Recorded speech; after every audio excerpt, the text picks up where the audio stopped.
கொத்தமல்லி இட்லி தோசை தான் செய்ய போகிறோம். வாங்க பார்க்கலாம். ஒரு பேன் வச்சு எண்ணெய் சேர்த்துருக்கேன். நான் கொத்தமல்லி விதை எடுத்திருக்கேன், அதாவது தனியா எடுத்திருக்கேன். 2 ஸ்பூன் தனியா, 1/2 ஸ்பூன் ஜீரகம் சேர்த்துட்டு இந்த எண்ணெயிலே நல்லா வாசனை வர அளவு வறுத்து எடுத்துக்கலாம். நல்லா செவந்து வாசனை வந்த பிறகு ஒரே ஒரு பச்சை மிளகாய் சேர்த்துக்கிறேன்.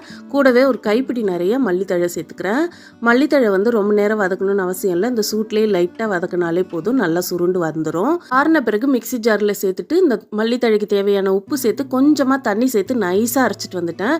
இப்போது நான் இட்லி மாவு எடுத்து வச்சு அந்த இட்லி மாவில் நம்ம அரைச்ச விழுதை சேர்த்துட்டு மாவோட நல்லா கலந்து விட்டுறலாம். எல்லாம் ஒன்று போல் நல்லா கலந்து விட்ட பிறகு இட்லி தட்டில் நான் இட்லி ஊற்றிக்கிறேன்.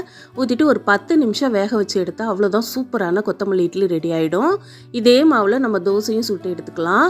எப்பவும் தோசை ஊற்றுற மாதிரி ஊற்றிட்டு சுற்றி எண்ணெய் விட்டு 2 சைடு திருப்பி போட்டு பொன்னிறமானது எடுத்துட்டு அவ்வளோதான், கொத்தமல்லி கீரை தோசையும் ரெடி ஆயிடுச்சு. இட்லி தோசை ரெண்டுமே ரெடி பண்ணிவிட்டு நான் தக்காளி சட்னியோட சர்வ் பண்ணியிருக்கேன். இதுக்கு தேங்காய் சட்னியும் சூப்பராக இருக்கும், ரொம்ப ஹெல்த்தியானது, டேஸ்ட்டாக இருக்கும். ட்ரை பண்ணி பாருங்கள்.